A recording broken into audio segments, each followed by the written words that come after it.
Ito yung report 1 hour ago ng DCRH. PNP CIDG pinasok ang hotel na pag-ari ni Saldico sa Pasay City para magsilbi ng arrest warrant laban sa 3 opisyal ng SunWest Incorporated.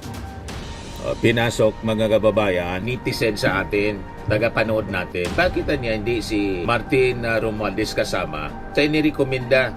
Referral lang po sa ombudsman ang ginawa kay Martin Romualdez. Hindi po referral ng kaso, kundi referral ng investigation. Ang rason po, walang nakita pagkakamali kay Martin Romualdez. Yung mga testimonies kasi, sabi ng ICI mismo, no finding of guilt versus Romualdez in ombudsman referral. Hindi po kaso, referral lang ng findings pero no finding of guilt. It includes Romualdez sworn affidavit. Nagbabagang mga balita at pagtalakay sa mga isyu ng lipunan. Bulsa! Opinyon, banat at paglalantad sa katotohanan. Bulsa! What you see is what you get. You decide. Hello po mga kababayan, si Dante Maravillas. May nagtanong sa atin, bakit daw si Martin Romualdez hindi kasama sa inirekomendang kasuhan ng ICI, inirekomenda ng ICI na kasuhan ng ombudsman? Yung ICI kasi po, walang nakita malakas na ebidensya laban kay Martin Romualdez. Hindi na substantiate yung aligasyon po ni Gutesa at saka Saldico. Si Saldico ngayon po, ito pala ibigay ko muna sa inyo, ang latest kay Saldico.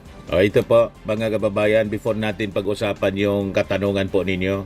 Ano yan Mr. Maravillas? Ito yung report 1 hour ago ng DCRH. PNP CIDG pinasok ang hotel na pag-ari ni Saldico sa Pasay City para magsilbi ng arrest warrant laban sa 3 opisyal ng SunWest Incorporated. Pinasok mga kababayan ng mga members ng PNP CIDG ngayon. Kasama pala yung NBI. Full force mga kababayan. Kasalukuyang hinahalughog ngayon ng mahigit 100 na puwersa ng mga pulis at NBI ang isang hotel sa Pasay, kung saan sinasabing nagtatago ang 3 sa mga opisyal ng SunWest Incorporated na may warrant of arrest kaugnay sa anomalya sa flood control. Ito po mga kababayan, full force. So makikita ninyo kung gaano kasinsiro, kaseryoso ang ating Pangulong Bongbong Marcos na iharap sa hustisya ang lahat po nasangkot sa flood control scandal. Na ang sabi niya, marami yung magpapasko sa kulungan. Siyam na yata yung nahuli mga kababayan. 17 personalities po, including Saldico, ang unang batch ng na-isyuhan mga kababayan ng warrant of arrest. In relation po ito sa mga substandard flood control projects at saka ghost projects sa Occidental Mindoro. So isang location pa lang ito mga kababayan. Kaya sabi ko sa inyo, yung mga tumutuya sa ating Pangulong Bongbong Marcos na weak leader, siya lang ang nakagawa nito po. Siya lang ang gumawa ng ganitong uri ng kampanya laban po sa korupsyon. Wala pang nakagawa nito mga kababayan sa mga lumipas na presidente. Only PBBM mga kababayan. Kaya gusto siyang tanggalin sa posisyon. Kasi ang daming sangkot na mga politiko, congressman, senador, mga DPWH officials ng present and previous administration. At siyempre yung mga contractors. Yung mga contractors po, pinasampaan na rin po ng kaso. So expect po na sa mga susunod na araw, kasama na sila sa tutugisin ng ating mga authorities. At siyempre mga senador. So wala pang nakagawa ni isang pangulo ng previous administrations. Unparalleled po ang ginagawa. This is history in the making mga kababayan. Itong ginagawa ng ating Pangulong Bongbong Marcos. Kaya target po siya ng destabilization. At ang sabi, mga politiko na nakikipagsabwatan sa China ang nasa likod po nito para iupo si Sara at hindi matuloy ang paghabol sa mga corrupt officials ng ating gobyerno. Nakikita natin nasa side ng katotohanan at tama ang ating Pangulo, kaya pinoprotek siya ng ating Panginoon. O ngayon, balikan natin yung ating topic kanina na sinasabi doon sa tanong ng isang netizen sa atin, tagapanood natin, bakit niya hindi si Martin Romualdez kasama sa inirekomenda? Referral lang po sa ombudsman ang ginawa kay Martin Romualdez. Hindi po referral ng kaso, kundi referral ng investigation. Ang rason po, walang nakita pagkakamali kay Martin Romualdez. Yung mga testimonies kasi laban kay Martin ay mula man lang po kay Gutesa saka kay Saldico. Kay Gutesa yung affidavit po ni Gutesa after na basahin sa Senado at mali-mali pa yung pagkabasa ng script, napag-alaman mga kababayan na discover fake yung notaryo. At si Gutesa hindi na nagpakita. Ibig sabihin, hindi niya makayang panindigan mga kababayan yung nakasulat doon sa kanyang affidavit na pinabasa sa kanya ni kino-coach pa ni Marcoleta. At saka si Martin Romualdez, ang nagsabi po si Saldico na ang mga kwento po nasa video man lang po niya. Wala bigat. Sabi ng iba, wala man na niyang kwenta. Sabi ng mga legal experts. Kasi hindi man po sinumpa ang salaysay. So, habang pinipilit po ng mga Duterte operators na buhayin ang mga testimonya, lalo na po ni Orly Gutesa, at saka siyempre yung kwento ni Saldico, may isang hindi nila kayang burahin. Yung ICI report po, na mantinido po na malinaw. Ika nga, remains crystal clear, maliwanag pa sa sikat ng araw. Sabi ng mga matatanda. Ano yon mga kababayan? Ang sabi ng ICI mismo, walang adverse findings laban kay Martin Romualdez. Kaya lang, pag ikuninto ng mga DDS influencers at saka ni Chis Escudero doon sa Senado as if may kaso si Martin Romualdez. Kumusta na niya yung kaso ni Martin? Anong kaso ni Martin? Wala mang kaso. Niloloko ninyo yung mga mamamayang Pilipino at yung sarili ninyo. Yan pag malinaw. Sabi ng ICI mismo, no finding of guilt versus Romualdez in ombudsman referral. Hindi po kaso, referral lang ng findings pero no finding of guilt. It includes Romualdez sworn affidavit, a stenographic transcript in related materials from his voluntary appearance before the ICI on October 14. The Commission underscored that referring the matter at this stage is intended to permit the Honorable Office of the Ombudsman to promptly and immediately undertake its own fact-finding inquiry. Kasi wala silang nakita. Consistent with the established principles of coordination in avoid duplicative or fragmented investigations. The document reads. Huwag po tayong palilinlag sa mga kwento ng mga influencers at saka kay Chis Escudero sa kanyang mga pananalita, mga questionings doon sa budget hearing sa Senado. Pinalalabas may kaso si Martin, walang kaso si Martin. Referral man lang po ng no adverse findings.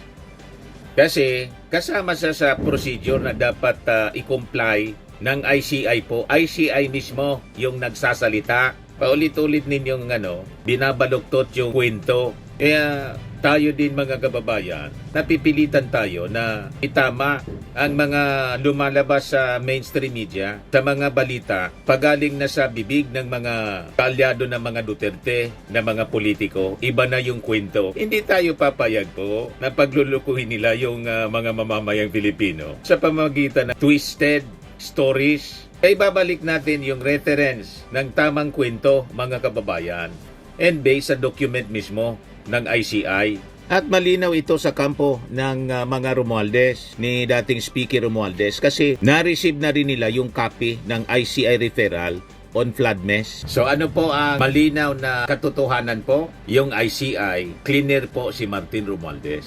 Period.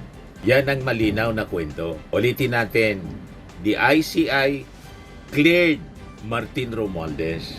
Hindi po ito opinion natin o haka-haka. Base ito mismo sa referral, base sa dokumento na sinabmit sa ombudsman ng ICI. Opisyal na report, mga kababayan, na nagsabing walang ebidensya, walang anomalya, walang violation, walang money trail, walang anumang dokumento na nag-uugnay kay dating Speaker Martin. Kasi po, mga kababayan, kung may dumi talaga si Martin, lalabas yan sa paper trail. Tama po? Pero po, kahit nga po si Senator Risa Ontiveros, at saka yung DDS vlogger na si Regal Oliva, sinabi na nila mga kababayan na legally niya, kailangan pa talaga ng ebidensya. Ibig sabihin, walang ebidensya kasi kailangan nila ng ebidensya. Kailang wala mang makita. Kaya ang ginagawa nila po, propaganda. Sinasabi nila, may kaso si Martin Romualdez sa ombudsman. Walang kaso po. Referral man lang po ng findings. Ano yung findings? No finding of guilt. Yan ang findings po. Ang findings ng ICI, no finding of guilt. Ngayon, masama ang loob ninyo kasi hindi ninyo maipako sa krus. Gusto nila ipako sa krus mga kababayan si Martin Romualdez para pag naipako nila sa krus si Martin Romualdez, ang sunod pong ipapako nila sa krus yung ating Pangulo kasi magpinsan yung dalawa. Ganon sila mga kababayan. Kaya pinipilit nilang ipako sa krus si Martin Romualdez. Paano yan? Mga dokumentos mismo ang nagsasabi, no finding of guilt. ICI ang nagsabi. Kasi po, ang tanging testimony na sinasabi nila laban kay Martin, yung kwento po ni Gutesa at saka ni Saldico. Ang tanong ngayon, nasa na si Gutesa? Ayaw nang ilabas ni Mike Defensor at saka ni Marcoleta. Gumawa na ng exit story. Pa-interview mga kababayan sa Billionaire News. Alatang alata na talagang hindi na po magpapakita. Yun nga po, hindi na nagpakita sa hearing ni Ping. Yung pare yung personality po na nag-ugnay kay Martin, si Gutesa at saka si Saldico, ayaw humarap para matanong. Hindi nagpapakita sa anumang investigation na ngayon. At sino mga kababayan, alam ng lahat ng abogado na ang testimonya na hindi po nadidefend, hindi nakukrus-examine, at hindi kayang patunayan, walang bigat. Yan ang sabi ng mga legal experts po. Kahit po si sa interview ni Christian Isguera, si Atty. Howard Calleja, wala man na niyang legal weight yan. Ang kailangan na niyang gawin ni Saldico, umuwi siya, mag-execute siya ng affidavit. Hindi pwedeng kwento lang niya ang pakikinggan natin. Ang daming tanong na dapat niyang linawin niya. Sige man lang po ang produce ng series ng videos niya na hindi pa nga malaman natin kung authentic yung video o AI. Kasi biglang nag-iba po yung hairdo. Pero si Martin Romualdez po, hindi nagtatago. Kasi confident po siya. Nagsasabi kasi ng totoo. Pag hindi ka nagsasabi ng totoo, gumawa-gawa ka na ng kwento, siyempre ayaw mong matanong, ayaw mong magsailalim sa cross-examination. Ang gagawin mo, propaganda na lang, paninira. Hindi maaari ang ganon. Wala nang excitement po yung mga revelasyon nila, mga kwento po nila. Kasi hindi man nila kayang panindigan. Naniniwala na lang po sa kanila mga DDS. Kasi sanay ang mga DDS maniwala sa kasinungalingan. Yung leader nila sinungaling. Like leader, like followers. Ganon lang po yan. Walang money trail, mga kababayan. Kahit nga yung mga maletang pinakita, wala man pong pinakitang pera na may laman talaga yung bag. Yung mga luggages po. Ang duda, pinicturan lang yun sa SM. Pakita sila ng video ng delivery na tinanggap mismo ni Martin o ni President Bongbong. Wala man CCTV po, lahat man lang kwento. Storytelling nga. Storytelling alay. Dapat po, may ipakita silang bank records, bank transactions. Ayan mga solidong ebidensya. May signature, may dokumento, may resibo. Pero alam naman natin po, wala. So alam naman po natin mga kababayan na ang mga testimonies walang dokumento, useless po siya. Inadmissible in court. Sa politika, political propaganda, black propaganda po, pwede yan. Yan kung maniwala yung mga uto-uto. Kung may mauto sila, wala na po silang mauto eh. Kaya nangyayari, sila nag-uutuhan na po. So ang ginagawa nila, palabas ng kwento to destabilize the administration. Yan ang playbook. Para nagbabaka sakali, pag sila nagtagumpay, hindi na matutuloy ang kanilang mga kaso. Yan ang malinaw po na kwento. Ngayon, ang tanong kung sino ang nasa likod. Alam na ninyo kung sino yung nasa likod. Yung masyado nang excited. At yung mga supporters nila. Malinaw yan, di ba? So makikita natin mga kababayan sa mga developments ngayon, ang Duterte machine, all out na po sila sa destabilization. To bring down the Marcos administration. Hindi na po sikrito. May disqualification narrative sila. May mga faking testimonies. May mga AI vlogs. Coordinated smear campaign mga kababayan laban kay Martin at saka sa First Family. Kung ano-ano na lang na kinikwento para siraan ang First Family mga kababayan. Nandun din ang mga galawan sa Congress para palitan po si Speaker D ni The Little Girl, the plotter. Sabi ko sa inyo, full blast ang kanilang destabilization package. At pag nakaupo si The Little Girl, si GMA, 100% may magpa-file na po ng impeachment laban sa ating Pangulo. Walang duda yan, mga kababayan. Yan ang kanilang script. At saka, may malalang bahagi pa po ang assassination threat. Kantaran po, may record silang ganun, mga kababayan. So masasabi natin, this is not paranoia. It is a historical pattern. Kaya yung security ng ating Pangulo po ay talagang dinagdagan po. Pero hindi din po nagpapatinag yung ating Pangulo. Tuloy pa rin ang pagserbisyo. Tuloy ang kanyang pag-iikot para magserbisyo sa ating mga mamamayang Filipino. Ayan. Handog ng Pangulo, tulong at serbisyo para sa indigenous people communities, Barangay Sinonok, Zamboanga City. Ngayong araw na to pala to. Tingnan niyo naman ang ating Pangulo. Confident po siya. Mas madali, mas accessible. O, di ba? At Mga kababayan, kahit sa mga tingnan niyo naman ang picture ng ating Pangulo. I-compare ninyo kung paano siya sinasalubong ng mga bata. Mahal na mahal siya ng mga bata. Sabi dito, an official PBBM News, see the difference. Niyayakap-yakap ng mga bata. O tingnan naman po ninyo si Sara. Kinakausap na yung bata, parang tulala, parang kahit yung mga magulang. Hindi man lang pinagkakaguluhan si Sara. Wala sa sarili. Niayaw tingnan si Sara, mga kababayan ng bata. Tingnan naman ninyo ito. Pinagyayakap ng mga bata. Ang mga bata, alam nila kung sino yung mabuting tao. Alam nila, feel nila mga kababayan kung sino yung leader na nagmamalasakit sa kanila ng totoo. Hindi yung photo ops lang. Tingnan ninyo ang pagkakaiba. Ito nga, parang nandidiri pa yung isang bata. Ayaw tingnan si Sara. Yan, nakayakap pa po. Ito, nakahawak sa ating Pangulo. Talagang eager na eager sila na makalapit sa ating Pangulong Bongbong. Nasabi nila, adik daw. Bangag, bangag, bangag. Mahal na mahal ng ating mga kabataan yung ating Pangulong Bongbong. Ganon din nung pumunta dito sa amin sa Bicol, sa TV Albay na kinover natin 2 weeks ago.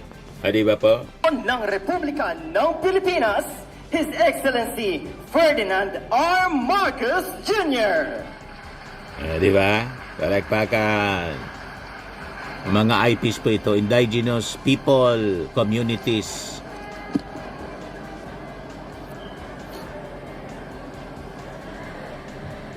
Sige lang po ang tulong ng ating Pangulo. Hindi siya distracted. Magandang umaga ho sa inyong lahat. Bago ho magsimula, palakpan ho ulit natin ang ating Pangulo, Ferdinand R. Marcos Jr.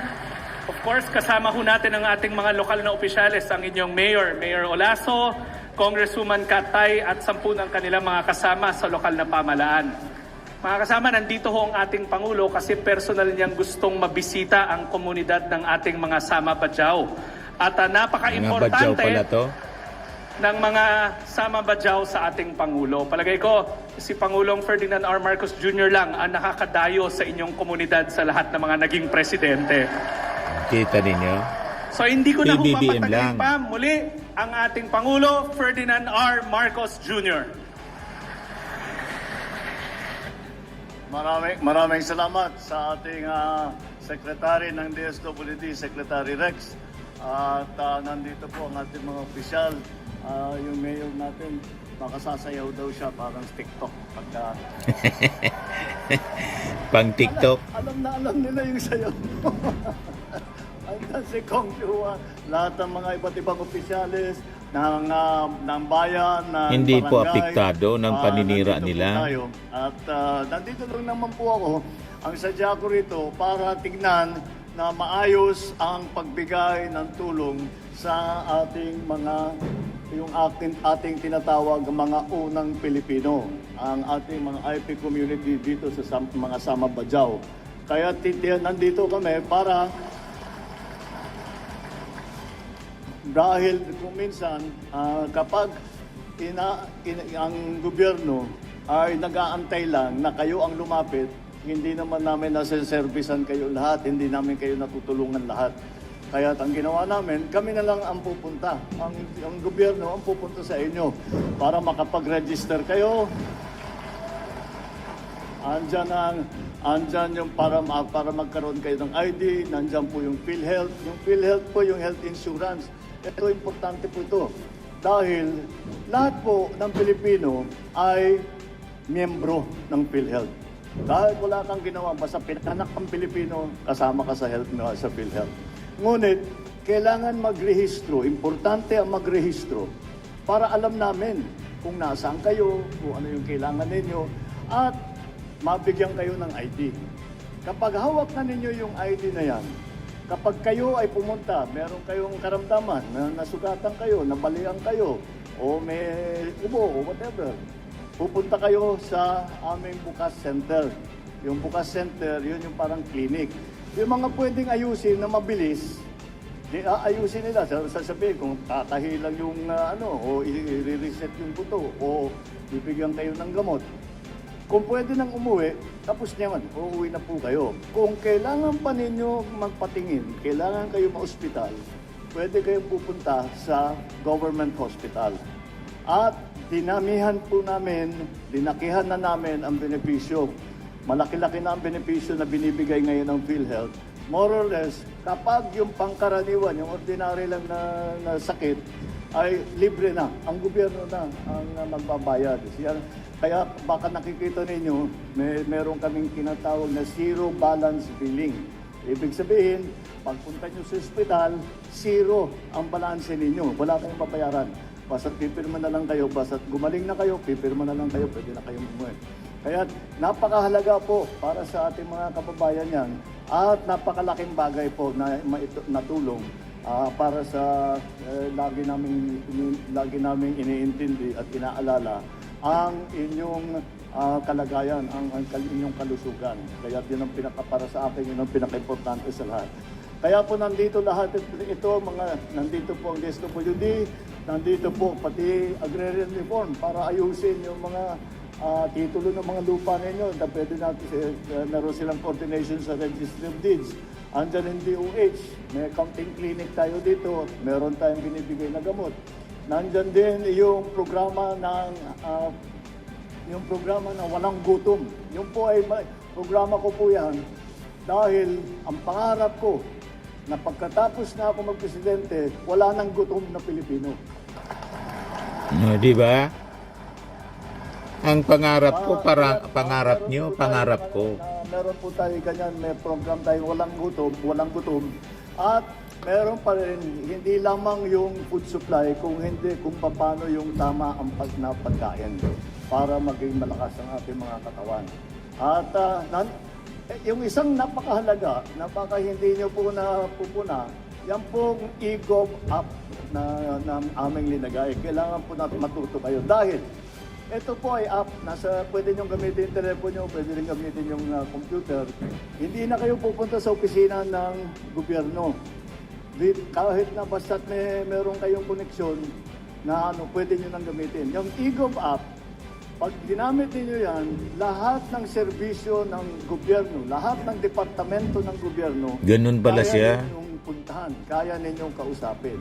Oo, Kahit na hindi ko yan alam. mga imbis na yung mga papeles, mga dokumento na dati pabalik-balik kayo, 3 oras kayo. So, wala nang pila. Tapos sasabihin sa'yo, pagka napirma, sasabihin, kulang pa kayo ng 3 pirma, kailangan pa kayong pumunta rito, tapos kailangan pa pumunta. Ngayon, nasa e-gov app na lahat yan. Kaya malaking pagginhawa para yung mga iba sa inyo na hindi techie, kayang-kaya ng mga anak ninyo yung magpatulong kayo. Correct. Paturo sa mga anak. Po gamitin. Pero para hindi na kayo bumabiyahe sa malaking sa lungsod, hindi na kayo kailangan pumunta sa city, hindi na kayo kailangan pumunta sa poblasyon, gawin na lang ninyo sa sarili ninyong mga tahanan. Correct. Po, marami po tayong servisyo na ibinibigay, basta't patuloy lang po at titiyakin po namin na hindi po lalo na kagaya ng ating mga kababayan na medyo malayo ang tirahan, ay nitiyak namin na kahit papano maabot natin ang lahat ng ating mga kababayan. Pero mabuti naman, magandang ugnayan natin sa ating mga local government. Hindi po namin kayang gawin to kung wala ang local government. Kaya lang namin siguro hanggang probinsya, hanggang syudad. Pero para dun sa mga malalayo na mga sityo, Mahilig siyang puntahan mo mga malalayong barangay tulad dito sa amin sa Tiwi. Malalayong barangay talaga. Napakagandang ugnayan. Gusto niyang puntahan. At saka ng national government. So patuloy lang po, wag po kayong nagdadalo. So malabo pong bangag itong si PBBM. Kaya sila nandito. Tingnan niyo yung itsura niya. Turuan kayo upang may ipalaman sa inyo yung ating mga service. Pinipiki nila yung mga pictures, ginagawang ngiwi. Ini-edit po nila para siraan yung ating Pangulo. Lagi po sinasabi kasi maraming nagte-thank you. Huwag na kayo mag-thank you talagang para ito yung trabaho namin. Ito lang Correct. dapat namin ginagawa. At sige na, ito hindi namin titigil. Hanggat may buhay, itatrabaho namin ito. Maraming No, di ba? Napakagaling ng ating Pangulo. Tapos ang gustong ipalit nila si Sara, hindi nga naayos yung DepEd. So, going back sa ating topic mga kababayan, ang tanong natin, bakit yung mga attacks nila will not hold? Kasi po, ang batas natin, ang kailangan po ebidensya, dokumento ebidensya, hindi drama, hindi propaganda. Yung mga kwento ni Gutesa at sa kanisaldi ko po, inconsistent. Very unreliable. At isa pa, hindi sila nagpapakita. Takot matanong. So malinaw po, politically motivated itong mga ginagawa nila. At kahit po pagsamasamahin sila, wala pong pumapasa sa evidence standard. Talagang bagsak, mga kababayan, bagsak talaga. So kaya po nananatili ang ICI finding. No adverse finding laban po kay Martin Romualdez. So makikita ninyo mga kababayan sa gitna ng ingay at drama at saka sabotahe sa politika. Iisa lang po ang hindi kayang baluktutin. ICI cleared Martin Romualdez. No adverse findings, no evidence, no case siyempre, no link, no conclusion of guilt laban kay Romualdez. Malinaw na po, ulit-ulitin natin ang kwentong ito. Kasi po paulit-ulit ang kanilang paninira at pagbaluktot ng mga kwento para siraan yung ating administrasyon. Ay dagdag ko na lang po itong isa pang kwentong paninira. Published dito sa Arat. Hindi natin maintindihan kung ang ibig sabihin ng Arat. Ayan, sabi diyan, tahimik si Kong Jinky Luistro, sabi ni Roy Naguanzon. Tahimik si Kong Jinky Luistro ng Batangas. She is very quiet. But in the Quadcom investigation, she was very talkative. Pakitang gilas. Itong matandang ito mga kababayan kasi palibasa retired na. Normally, ang mga normal ang pag-iisip ng mga retirees po, nananahimik na. Pero ito, pinili ni na mag-ingay ito ni Roy Naguanzon. Ako, kung ako tatanungin, ang aking unsolicited advice kay Roy Naguanzon, mas makabubuti po Attorney Roy Naguanzon, manahimik na lang kayo at enjoy ninyo yung retirement ninyo. Huwag na ninyong sundan apak ni Digong na kung nanahimik na lang siya, siguro hindi siya nakakulong ngayon. Huwag mo nang sundan ang yapak saka ni Attorney Roque. Tapos na sa kanyang pagsiservisyo bilang spokesman, daldal ng daldal pa. Na trouble. Yung susunod na matutrouble itong si Chavit Singson na ayaw ding manahimik, na nag-retire na rin. Ang nangyari kasi mga kababayan, naging retarded. Imbes na maging wise sa kanilang pagkaunawa, naging retarded po. Pag hindi tumigil ito po si Roy Naguanzon sa kanyang kadadaldal, malamang matrouble din po ito. But anyway, pinili niyang dumaldal. Di sige, dumaldal siyang dumaldal. Unang-una, Attorney Roy Naguanzon, wala naman po inquiry ngayon ang House of Representatives na member itong si Batangas Representative Jinky Luistro para dumaldal. Alangan man magdadaldal siya ng magdadaldal na wala man dapat na idaldal siya. May sabi sa Bible po, in everything there is a season in time, or to everything there is a season in time under the heavens.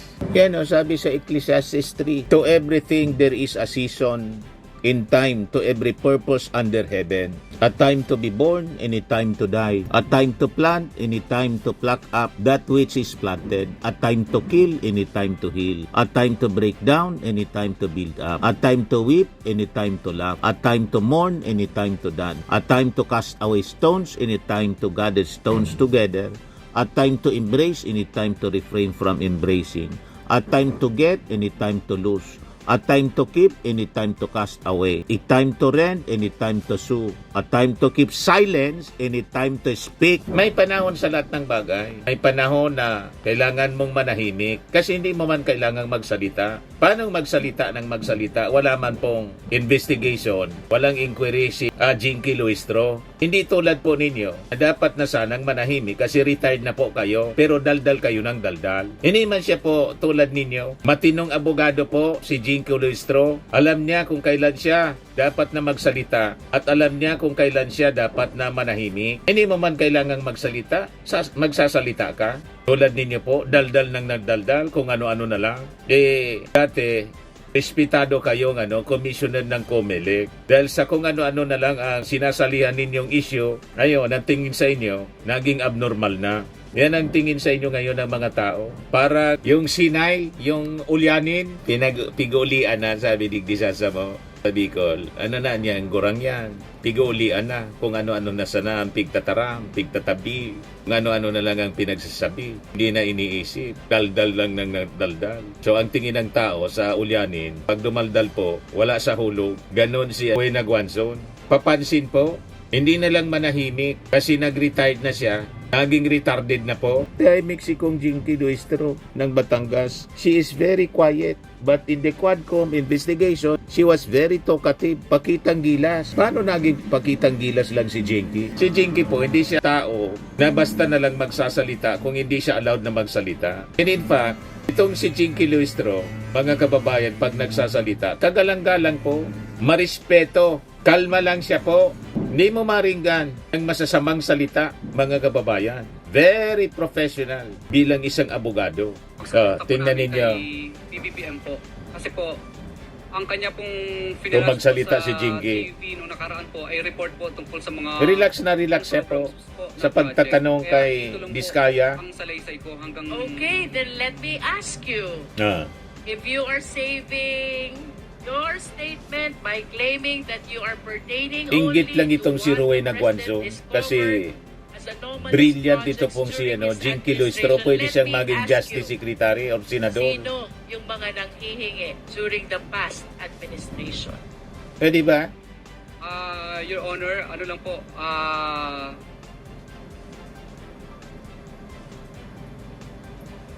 Honor, nung mga panahon po kasi na yun, kadalasan po, iba po, mga retired na po, mga wala na po dito sa Yes. DPWs. Kadalasan But po, can mga you taga-DPWs lang po. Can you please Napakagalang niya. identify the Laging may names please. with the same courage that you have when you name these lawmakers and Pati yung DPWH facial expression niya, officials laging nakangiti. in your affidavit? Hindi Your Honor, naninigaw. Hindi tulad ng ibang mga si congressmen and D.E.R. senador. Pascual po dati. Kaya lang patay na po. Kalmado D.E.R. siya Pascual. sa pagtatanong. Opo, D.E.R. At may Pascual. clarity Siya po ang sa kanyang bago po siya pananalita. namatay noon, ay pina-blacklist niya po kami dahil nag-negative slippage. So siya po ang talagang tunay na nanghihingi sa amin. Huwag ka So hindi po magbanggit ng kami... pangalan ng patay na. Bakit pangalan ng patay yung binabanggit mo? Hindi makakasagot sa'yo. Si Terry Ridon po yun. Si Terry Ridon po, yung nag-back in. Pero si Jinky po, Luistro, kalmado. Si Terry Ridon nga po, emotional na sa kanyang pagtatanong. Mataas yung boses. Never natin makita ng ganon na tono itong si Jinky Luistro. Kaya tingin ko po, nainggit lang itong si Ruey Naguanzon kasi si Jinky Luistro is a rising star. Sabi nga sa pelikula ni Sharon, kung si Jinky Luistro ay isang rising star, si Ruey Naguanzon, bituing walang ningning. Pelikula ni Sharon Cuneta. Bituing walang ningning. Kaya nainggit siya. Yan ang ating tingin sa kanyang mga kritisismo. Inaano ka man ni Jinky, papansin kang matanda ka. Mamahinga ka na, Ruey Naguanzon, para ka ng ulyanin. Maya ka nga sa profession mo bilang abogado at dating COMELEC commissioner. Tingnan mo yung mga actuations mo. Pag ngiwi mo, kapag panlalait mo sa ating Pangulong Bongbong Marcos, hindi niyang gawain ng isang matinong abogado para na kayo magkapatid ni Harry Roque. Tingnan ninyo ang inabot ni Harry Roque. Sama ng pagkahawa po ninyo sa pagdikit ninyo sa mga DDS. Hawa-hawa talaga ng masasamang ugali. Max Framing and Lifting Cream, pinapahid po sa mga pulses in affected area. Mainam po sa paninigas ng mga kaso-kasuan. Ito naman po, Automax Radiant Serum. Sa mukha naman yung application. Anti-aging po siya. You will look 10 years younger than your age. Sa mga cancer patients naman po, baka lang gusto ninyo itong itry. Neng siya red mixed fruit drink. Hindi mo po siya gamot, food supplement siya. Kaya lang, gawa siya mga kababayan sa goji berry. Yung goji berry may anti-cancer properties. O ngayon, yung mga inquiries ninyo, dumiritso na lang kayo sa aming messenger sa Facebook para masagot namin agad. Ayos pa? Ayos na ayos niya, Mr. Maravilla. Sa mga nagana po ng malinis and spacious fitness gym, pumunta lang po kayo sa aming Colossal Fitness Gym. May Grab car rental din po kami. But anyway, ito po pala yung aming bagong product na binibenta online. I am worldwide amazing pure organic barley powdered drink mix from Australia. Negosyo to ng aking anak na architect entrepreneur Riz Maravillas. Ayan po. Kontakin na lang po ninyo siya, Riz Maravillas on Facebook. Ang mga health benefits niya, boost immunity, improves digestion, enhance energy levels, pack with antioxidants, prevent cancer. Ito naman po yung bago naming product na binibenta online. Eye Glow Serum, whitening po siya. Tingnan ninyo yung epekto sa aking anak na architect before and now. Yung mga inquiries po ninyo, dumiretso na lang kayo sa kanyang Facebook account, Riz Maravillas.